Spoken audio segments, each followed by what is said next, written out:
Welcome back to AM Northwest. Okay, 43 million Americans will pack up their belongings and move this year. Wow. And most of those people, those moves will take place between May and September.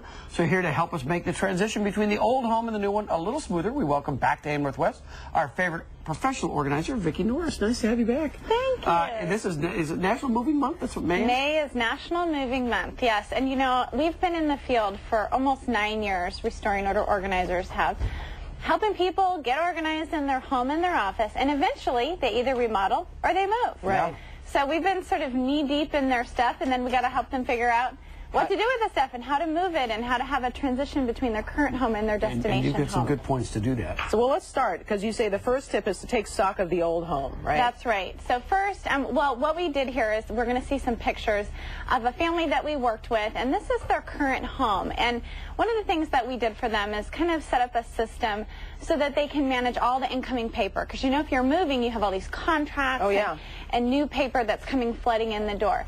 We also had to help them figure out a staging plan for their home, because you have to clear out and you have to stage the current home so you can command the best price. Right. And so you definitely have to look at your current home and walk through that and sort of understand what you're going to be moving.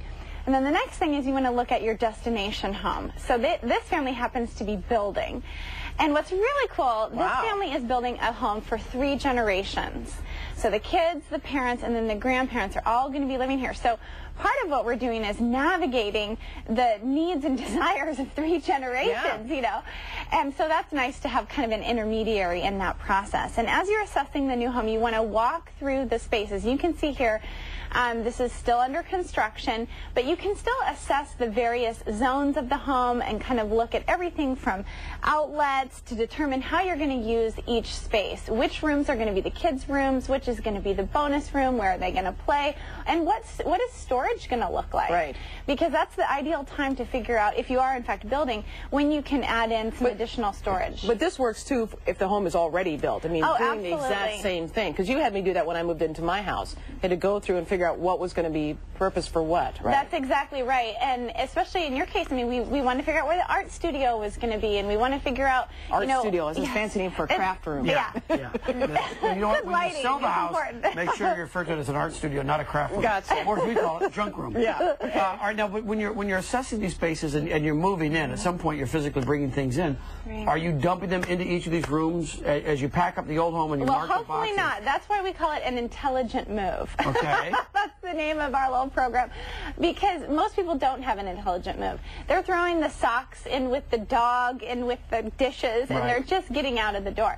What we want to do is help people create a packing plan and really understand what's going to go and in what order it's going to go. A lot of people just go out and they get a storage unit or a pod and they just start frantically moving things. And that's one extra move you don't need. That is. And they're not always safe either. So we want to create a packing plan and also kind of a settling in plan, so that when you get into the new home, which rooms do you need to set up first? Probably the kitchen, probably the bedrooms, the clothes, the things that you use every day. In the packing plan, you talk about a labeling system, which I know for me was a color-coded system. That's right. And that works really well. It really worked great for you, and it's worked for a lot of our clients. If you have several levels in your house, to assign a different color to each level, and then actually, instead of just white paper on the boxes, you know, use a colored sheet of paper and assign, you know, yellow for the top floor, blue for the middle floor, red for the bottom floor, so that people helping you know where to put things. Okay, and it's easier. They don't have to always go to somebody. Right, that means then it's the destination of the new home, not where it came from. Exactly. Correct. So when you're packing, you want to think about your destination home. You may not have a playroom in your current home, and you're going to have a nice new bonus room in the new home. So you want to purpose those items not only for the rooms that they're going to go into, but where, and you want to actually note what's in those boxes. You also say to involve the entire family. Yes, you know, this is a really fun picture. This is one of our consultants, Debbie, who's working on this project with the 3 generations. And this is the little girl, and she's going over the blueprints with her, because we do a lot of blueprint review with our families. And she's showing her where her bedroom's going to be and talking with every member of the family about really making this move their own. And that's a good, important point for children, too, to help them transition and start talking about it early and thinking about the move so that it's not as drastic for them. Right. Moving time is a great time to get rid of some stuff. It is. We call it pruning. It's time to clear out. Why move things that you don't need and that you haven't been using? But you want to do that before you start packing, right? Yes. You want to really go through and pick everything out. Before you start packing and through this whole process, you're really evaluating what you have, why you've been holding on to it. And here's a picture of a storage unit. And this is a big secret most Americans have. 1 in 11 Americans has a storage unit now. And so we have these secret, stashes. It could be the barn, it could be the shed. And it costs you money, though, too. Oh, it's a terrible drain. And that's the other thing. Don't go out and get a storage unit unless you absolutely need to have one. Maybe for the staging process to make your home look lighter.